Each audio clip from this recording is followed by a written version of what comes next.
اللہ تعالیٰ قرآن مجید میں ایک مقام پر ارشاد فرماتا ہے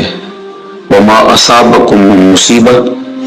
فَبِمَا كَسَبَتْ أَيْدِيكُمْ وَيَعْفُو عَن كَثِيرٍ، جو تمہارے اوپر کوئی مصیبت آتی ہے وہ تمہارے ہاتھوں کی کمائی ہے، تمہاری اپنی کرتوتوں کا نتیجہ ہے، اور اللہ تعالیٰ بہت ساری چیزوں سے درگزر فرماتا ہے۔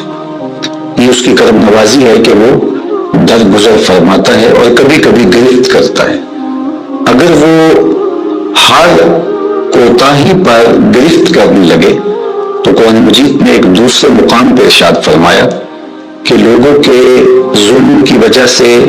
بے جا کاموں کی وجہ سے اللہ اگر گرفت کرنے لگے تو زمین کی چھاتی پر ایک چوپایا بھی زندہ نہ بچ پائے۔ تو اللہ جل شانہ اپنے بندوں کو معاف بھی فرماتا ہے اور ان کی گرفت بھی کرتا ہے۔ پچھلی امتیں جب گناہوں میں مبتلا ہوتی تو ان کو تنبیہات کی جاتی، ان کو سمجھایا جاتا انبیاء علیہ السلام کے ذریعے سے، اور انہیں چھوٹے عذاب کے جھٹکے دے کر کے تنبیہ کی جاتی، لیکن جب وہ قومیں نہ سنبھلتی تو اللہ تعالیٰ جل شانہ ان کے اوپر عذاب استیصال نازل کرتا۔ عذاب استیصال یہ ہے کہ وہ قومیں وجود سے مٹا دی جاتی۔ اس امت پر اگرچہ یہ کتنے بڑے جرم ہی کیوں نہ کریں، ان پر عذاب استیصال نہیں آئے گا۔ اللہ کے محبوب صلی اللہ علیہ وآلہ وسلم کا پاکیزہ وجود اور حضور کی رحمت کی تنی ہوئی چادر ہمارے لیے بچاؤ کی ضامن بن جاتی ہے، اور ہم اللہ تعالیٰ کی طرف سے آنے والے عذابوں سے بچ جاتے ہیں۔ کفار مکہ نے باقاعدہ مطالبہ کیا، اے اللہ اگر تیرا یہ رسول سچا ہے فَأَمْطِرْ عَلَيْنَا حِجَارَةً مِّنَ السَّمَاءِ، تو آسمان سے ہمارے اوپر پتھر نازل کر۔ تو حضور صلی اللہ علیہ وآلہ وسلم کے رب نے کیا جواب دیا؟ وَمَا كَانَ اللَّهُ لِيُعَذِّبَهُمْ وَأَنْتَ فِيهِمْ، محبوب اللہ کی یہ شان نہیں ہے کہ تو ان کے اندر رہتا ہو اور میں ان پر عذاب نازل کروں۔ حالانکہ پچھلی امتوں پر عذاب نازل ہوا اور یہ امت خود عذاب مانگ رہی ہے۔ کفار نے عذاب طلب کیا لیکن کہا کہ محبوب تیری وجہ سے میں ان پر عذاب نازل نہیں کروں گا، اگر ان کی رحمت نہ ہو درمیان میں ابھی آگ لگ جائے دونوں جہاں میں۔ تو وہ عذاب استیصال جو قوموں کے وجود کو مٹا دیتا ہے، امت مصطفیہ پر، حضور علیہ السلام کے غلاموں پر وہ کبھی بھی نہیں نازل ہوگا۔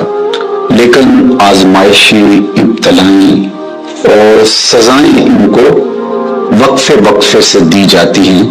تاکہ یہ سنبھل جائیں اور اپنے اعمال کو درست کریں اور اپنا محاسبہ کریں۔ اگر وہ اس کے باوجود بھی نہ سمجھے تو اللہ تعالیٰ جل شانہ کی سخت ناراضگی کا موجب ہے۔ اہل ایمان پر جو ابتلائیں آتی ہیں، جو آزمائشیں آتی ہیں، اس پر جب وہ صبر کرتے ہیں اور اللہ کی طرف رجوع کرتے ہیں تو ان کو اس کا اجر اور اس کا صلہ دیا جاتا ہے۔ حضور نبی رحمت صلی اللہ علیہ وآلہ وسلم نے ارشاد فرمایا کہ مومن کے پاؤں میں کانٹا بھی چبھتا ہے تو وہ بھی اس کے گناہوں کا کفارہ بنتا ہے، وہ بھی اس کے لیے بہتری کا ضامن بن جاتا ہے۔ تو جو وبائیں آتی ہیں، تکلیفیں آتی ہیں، تو وہ اس کے لیے بہتری کی ضامن ہوتی ہیں۔ اسی لیے تو وباؤں سے جو اللہ پر یقین رکھتے ہوئے انتقال کرتے ہیں وہ شہید کے زمرے میں آتے ہیں۔ کتنا بڑا درجہ ہے شہادت کا، لیکن ان کو یہ نصیب ہوتا ہے۔ وہ اپنے آپ کا محاسبہ کرتے ہیں۔ کیسے ہمیں پتہ چلے کہ جو مصیبت ہمارے اوپر آئی ہے وہ سزا ہے یا ابتلا ہے؟ تو علماء نے کہا کہ جو وبا، جو مصیبت، جو تکلیف تمہیں پہنچتی ہے اس پر اگر تمہیں اللہ کی طرف رجوع نصیب ہوتا ہے تو وہ ابتلا ہے، اس سے تمہارے درجے بلند ہوں گے، تمہارے گناہ مٹیں گے۔ اور اگر ان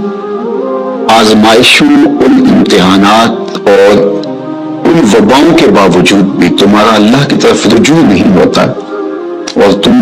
اسی طرح اپنی زندگی کو گزارتے ہو جس طرح اس سے قبل گزارتے ہو تو وہ تمہارے لیے سزا ہے۔ تو مجھے اور آپ کو اس موقع پر دیکھنا ہوگا کہ ہم کس مرحلے سے گزر رہے ہیں، ہماری کیفیت باطن کیا ہے، کیا یہ خوف و ہراس کا عالم اور یہ وبائی امراض اور اس وقت بھی دنیا کے اوپر جو کیفیت ہے وہ ہمارے لیے اللہ کی قربت کا سبب بن رہی ہے، رجوع اللہ کا ذریعہ بن رہی ہے، توبہ استغفار کا سبب بن رہی ہے، ہم اللہ تعالیٰ جل شانہ کی قربت حاصل کرنے کے لیے کوشاں ہو گئے ہیں، یا کہ ہمارے رویے، ہمارا طرز زندگی اور ہمارا انداز معاشرت بالکل تبدیل نہیں ہوا اور ہم جس طرح کی زندگی پہلے گزار رہے تھے اس طرح کی ہی زندگی بسر کر رہے ہیں، تو پھر یہ ہمارے لیے سزا ہے، ورنہ ہمارے لیے ابتلا ہے، آزمائش ہے، امتحان ہے، اور ہم اس میں اللہ کی قربت کے ذریعے سے اللہ کی پناہ میں آ کے سرخور ہو رہے ہیں، کامیاب اور بامراد ہو رہے ہیں۔ یہاں ہمیں دیکھنا ہوگا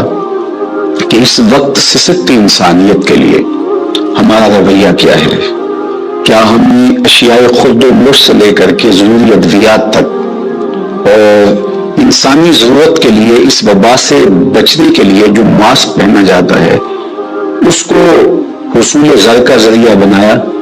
یا کہ ہم انسانیت کی خدمت کے لیے اس وقت میدان عمل میں موجود ہیں؟ تو ہم اپنے عمل سے، اپنے رویے سے اپنے آپ کو جج کر سکتے ہیں، اپنے آپ کو دیکھ سکتے ہیں۔ اقبال نے کہا تھا اپنے دل سے پوچھ، ملا سے نہ پوچھ۔ تو ہمیں اپنے اندر سے فتویٰ ملتا ہے ہم کس جگہ پہ کھڑے ہیں، تو ہمیں اس حوالے سے اپنے آپ کو دیکھنا چاہیے۔ اللہ تعالیٰ جل شانہ نے ہمیں اس ابتلا میں، اس آزمائش میں مبتلا کیا ہے، تو اس میں اس کی حکمت بالغہ کیا ہے ہم نہیں جانتے، لیکن ہم اس کی طرف ہی رجوع کر کے، اس کے حضور عجز کر کے،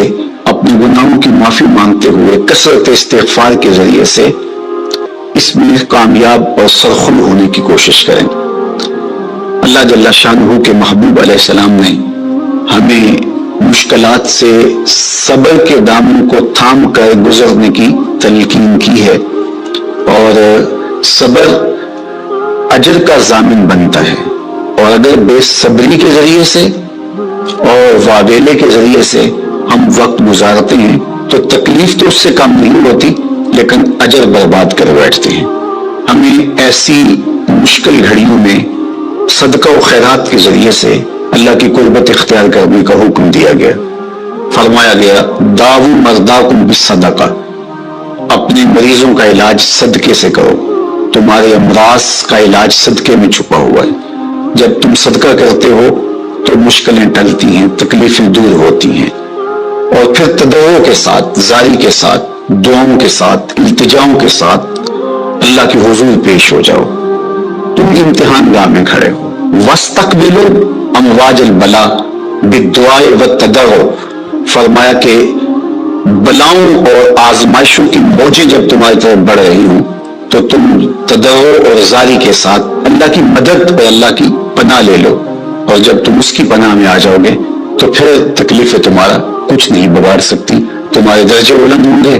اور تمہاری خطاؤں سے اللہ درگزر فرمائے گا، اور تمہارے لیے راحتوں کے، کرم نوازیوں کے در کشادہ ہوں گے۔ اللہ جل شانہ کی بارگاہ میں ہم دعا بھی کریں، کثرت کے ساتھ استغفار بھی طلب کریں، کیونکہ استغفار ہمارے لیے تریاق کا درجہ رکھتا ہے، بالخصوص جب ہم ان حالات میں ہیں۔ حضرت سیدنا عمر رضی اللہ تعالی عنہ فرماتے ہیں لو نزلت صاعقۃ من السماء ما اصابت مستغفرا، آسمان سے کڑکتی ہوئی بجلیاں بھی نازل ہوں تو جو استغفار کر رہا ہوگا وہ ان سے محفوظ رہے گا۔ تو استغفار کرنے والا اللہ جل شانہ کی پناہ میں آ جاتا ہے، اس کی حفاظت کے حصار میں آ جاتا ہے۔ حضرت امام شافعی علیہ رحمہ فرماتے ہیں کہ میری زندگی کا نچوڑ، میں نے جو دین پڑھا ہے، دین سمجھا ہے، تو اس کا خلاصہ یہ ہے کہ ما رأیت انفع للوباء من التسبیح، وباؤں اور ابتلاؤں کے اندر تسبیح سے بہتر میں نے کوئی وظیفہ نہیں پایا ہے۔